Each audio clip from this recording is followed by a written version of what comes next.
Hi my friends, how are you? I hope everybody's fine. My name is Daniel Villarino. Welcome to my YouTube channel. In the past two videos, I began a series in which I am going to show you the process of how to make a hollow form. In the first of those two videos, what I did was to place a piece of Bradford pier between centers in such a way that I could get the balance point. The idea was to put it in equilibrium so that I could raise the RPMs in the lathe and then facilitate the roughing of the piece. In the second of the two videos, I showed you in real time how to do this roughing, the truing up of the piece, and also I show you there the technique of entering the cut into the wood from the lateral side of the grain, which facilitates the roughing. And we obtain this cylinder that I am showing you here. In one of the faces, I dish it in a little bit so that we'll make better contact against the faceplate, have a nice support there, and that's the method I am going to select to put this on the lathe. In these images, you can see that I have the piece inside a couple of plastic bags.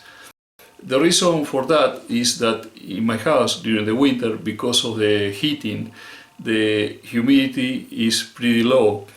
And from one day to the other, when I went to check, the piece already had a couple of cracks, of checks. Now you can see here on this part, here is where the pit of the log was. And you can see one of the checks going all the way here and this one right there. And when you see it from the side, you can see that this one is a little deeper. It reaches up to here. The other one doesn't go that far away, just over there. Anyway, I have enough material, so once I have it mounted on the faceplate, I'm going to reduce a little bit from here.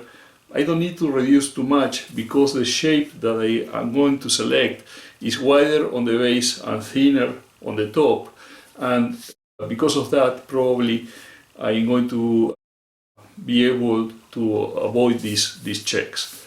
So that's today's project. I hope you enjoyed. Let's get to work. To find the center of a circle or oval, I can use the method of the parallels. First, I trace a set of parallel lines that reach the border, and I cut them with another set of parallel lines that also reach the rim. I find the middle points of the two segments of the first set and I connect them.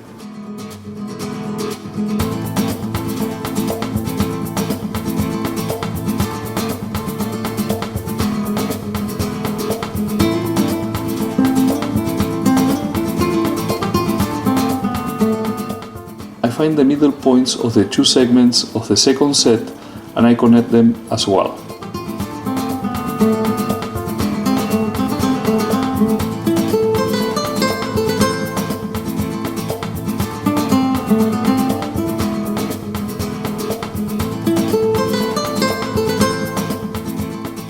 The point where these two connecting lines intersect is the center of a circle or ellipse. I mark it slightly with a punch. I measure the center-to-center distance between two opposing holes in the faceplate. It is 80 millimeters. I take the radius of 40 millimeters in the compass and using the center that I found, I trace a circumference. I mark an initial point in the circumference and without moving the compass distance, I trace two arcs, one to each side. I use these cuts as center of arcs that will cut again the circumference. I look for the last point of the hexagon and I verify it using both positions.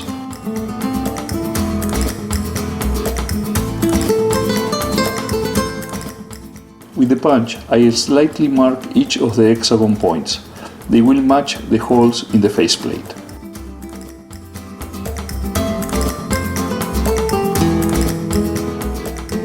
I pass a screw through one of the faceplate holes and I measure the distance the point sticks out of the faceplate surface. I register that in the caliper. I select a bit with a diameter similar to the diameter of the screw without the threads. I will use it to make pilot holes for the screws.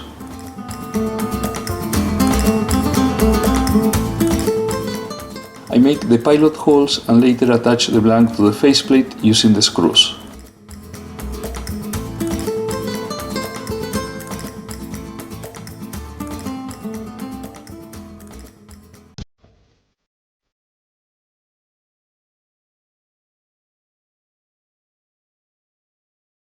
This way to mount the piece is one of the safest and offers one of the highest degrees of torque transfer between the lathe and the blank, thus reducing vibration.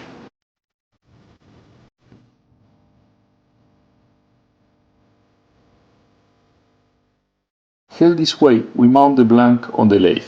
We will see still some wobbling. This is not because we failed in finding the center, but because the piece has changed shape since we threw it up the last time. All the effort that we just did will help us in obtaining the best use of the material. And using the same techniques of the previous video, it is really quick to get it back to a cylinder.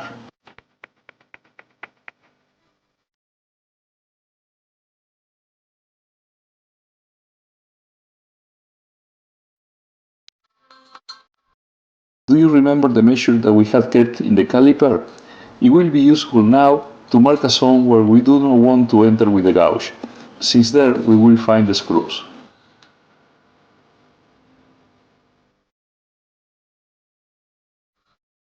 I am going to eliminate some material where the cracks were located.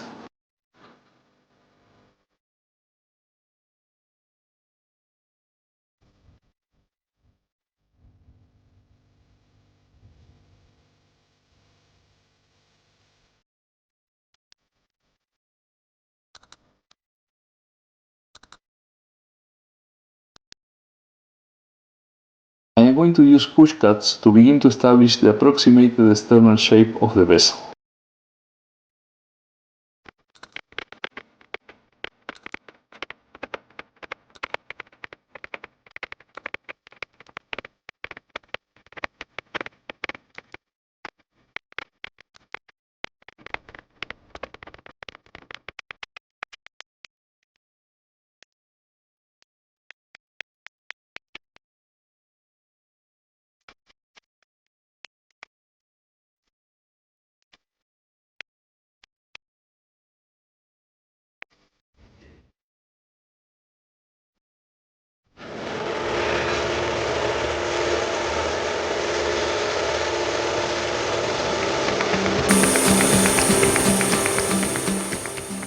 With pull cuts, I refine the external shape.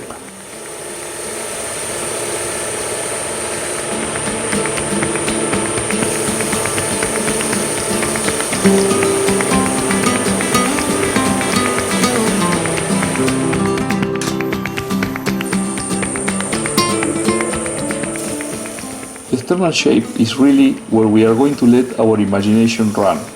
Once this external shape is defined, the internal shape will simply follow the exterior to achieve an uniform wall thickness. The uniform wall thickness is very important, particularly with wood that is still green or semi-green. So the drying will as well be uniform and we can avoid cracking in the finished piece.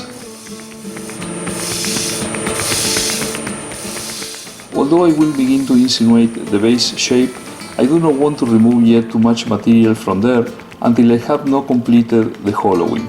That way I will have more wood supporting the piece during that process.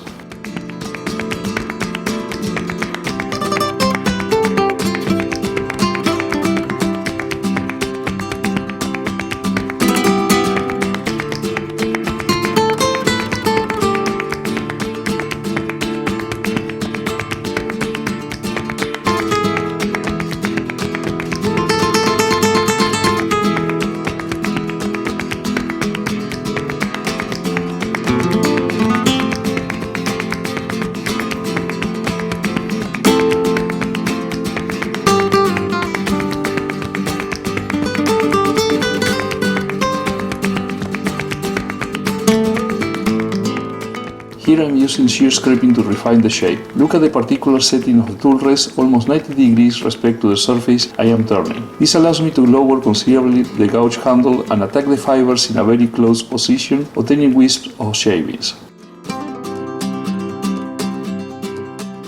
For the moment, it only remains to sand the external surface using grits from 800 all the way up to 600. Since the finish, I will do it after finishing the hollowing, and it will be of lathe using Danish oil.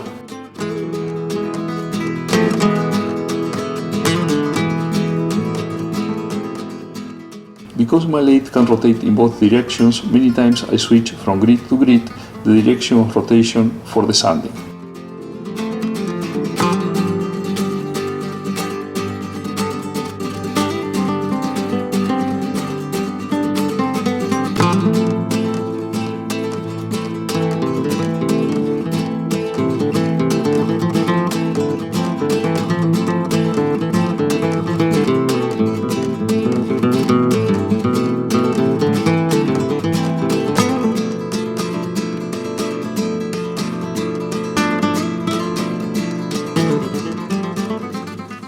Okay, my friends, we have finished making the external shape of the hollow form, and here you can see a couple of images of the external shape.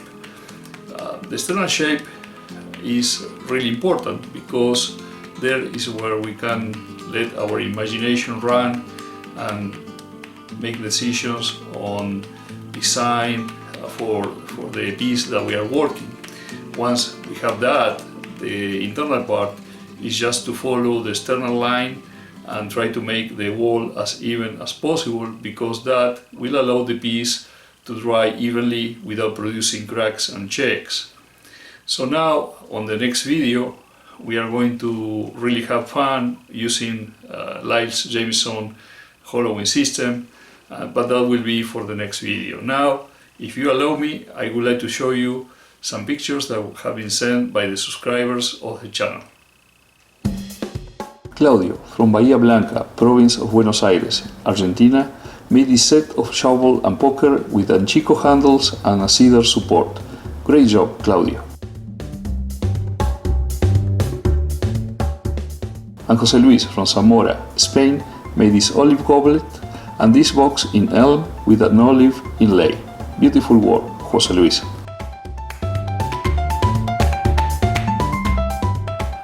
Okay, friends, I hope you enjoyed these pictures. I also hope that you enjoyed this video. If that's the case, please mark the like button down below, make comments, and if you haven't subscribed yet to my channel, please do so. And it will be until the next one. Cheers!